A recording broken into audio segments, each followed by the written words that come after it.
Bancada Fretilin considera presidente do Parlamento Nacional usa a competência de liderar a plenária Tuir Nihakarak.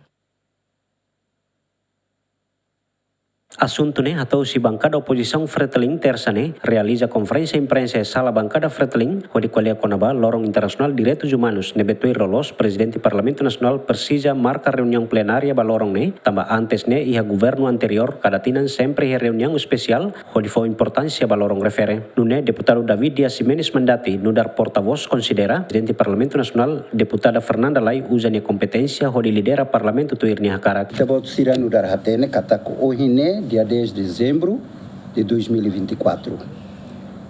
Itabot sira mos hatene, itabot sira laos agora makam Moris mai iha parlamento idane.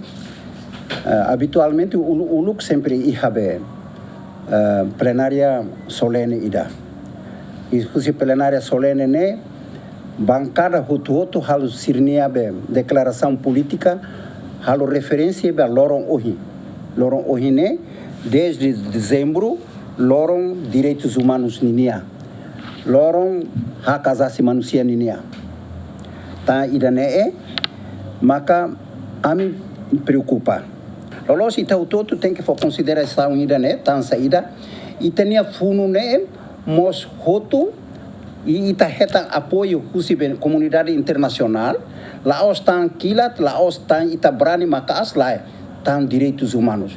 Como ita brani, ninia efeito maka ema tortura ita, halo oi mai ita, oho ita, então direitos humanos e mundo internacional começa a apoiar ita. Ligado à preocupação, banhira jornalista Sira tenta confirma o presidente do Parlamento Nacional mais bem ocupado pelo serviço. Mais bem representante bancada governo, deputado Patrocínio Fernandes, anesan mos presidente Comissão A defende que durante o mandato e parlamento nunca existe reunião plenária onde dedica especial valor aos direitos humanos. How deputado ihene tinan agora tinan neno na?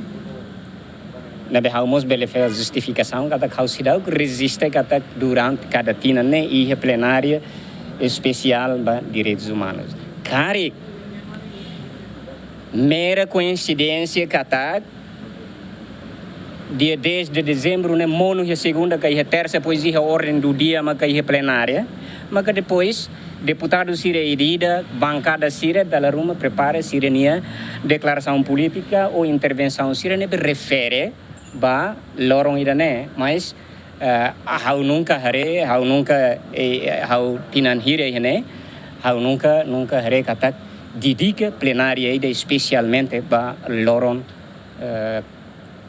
direitos humanos ne elai hamos deputado hene tinan neno na be manekat ne nesan halo política mas essa prato demais. Relembra que lorong sanulo fulan dezembro Declaração Universal ba Direitos Humanos aprovado iha âmbito Organização Nações Unidas nian iha lorong sanulo fulan dezembro tinang riung ida atusia hatnul resivalu declaração proclama direitos humanos no dar ideal comum ba povo iha nação hotu o forma ida ne bem makhalo efetivo no documento ida considera no dar símbolo importante iha defesa ba direitos humanos nian. Luciano Amaral, Mário Ferreira, GMN.